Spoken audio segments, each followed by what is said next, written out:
Hi అండి. ఇవాళ మనం క్యావిటీస్ రాకుండా ఉండే ట్రీట్మెంట్ ప్రొసీజర్స్ ఏంటో చూద్దాం.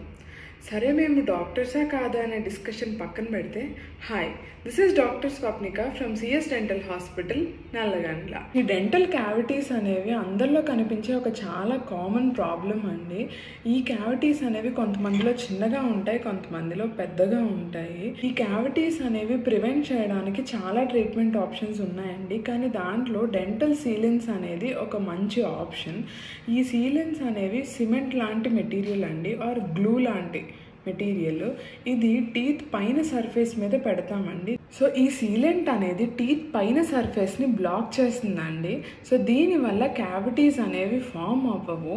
సో ఈ సీలెంట్స్ అనేవి చిన్నపిల్లల్లో కానీ, క్యావిటీస్ రిస్క్ ఎక్కువగా ఉన్న వాళ్ళల్లో కానీ, పెద్దవాళ్ళల్లో కానీ యూజువల్గా అప్లై చేస్తూ ఉంటాము. ఈ సీలెంట్స్ అప్లై చేయడానికి డ్రిల్లింగ్ కానీ, ఎనస్థీషియా కానీ ఏది అవసరం లేదండి.